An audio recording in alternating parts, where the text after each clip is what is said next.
कि सीआरपीएफ की 15 बटालियंस इस वक्त रवाना हो चुकी है। संत रामपाल की गिरफ्तारी जल्द हो सकती है, मगर जिस तरह से उनको हिसार में उनके तमाम समर्थकों ने घेर रखा है, क्या वो परेशानी का या एक टकराव का सबब होगी?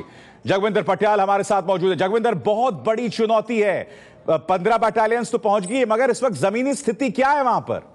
जमीनी स्थिति यह है कि 1 किलोमीटर का दायरा जो है आश्रम के दोनों तरफ, उससे बाहर पुलिस लगी हुई है। लेकिन इससे आश्रम में कोई अंदर दिक्कत नहीं हो रही है, मगर बाहर लोग बहुत परेशान है। पूरे हिसार डिस्ट्रिक्ट और नेशनल हाईवे के आसपास के जो गांव है वो लोग परेशान हैं।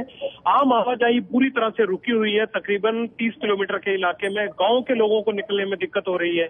लेकिन जहां तक अगर हम बात करें कि आश्रम की पानी व्यवस्था बंद की गई है, उसका असर कोई नहीं है। यहाँ पर जेनसेट से पूरा का पूरा आश्रम जो है वो चमक रहा है। लोग बाहर उसी तरह से जा रहे हैं।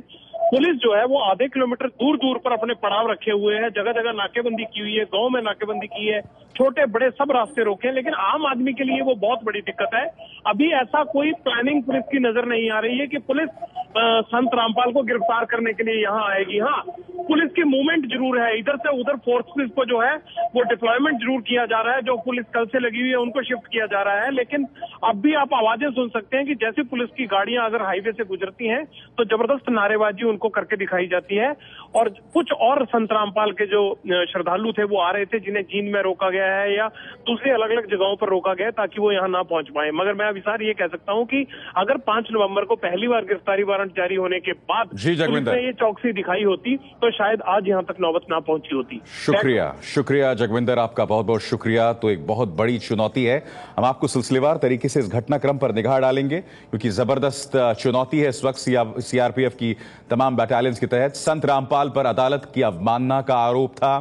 हम आपको यह भी बता दें कि हिसार में आश्रम की जमीन का यह विवाद है जो कि टकराव का सबब बना हुआ है। रामपाल लगातार कोर्ट में पेश नहीं हो रहे हैं और उनके आश्रम के आसपास उनके भक्तों का एक तरह से घेरा बना हुआ है। सोमवार को कोर्ट ने रामपाल को पेश होने को कहा है। अब देखना यह है कि आखिर वो खुद पेश होंगे या फिर सीआरपीएफ की 15 बटालियंस जो पहुंची हैं उससे किसी तरह के बल प्रयोग का इस्तेमाल करना होगा। हत्या के केस में भी कोर्ट में उनकी पेशी होनी है।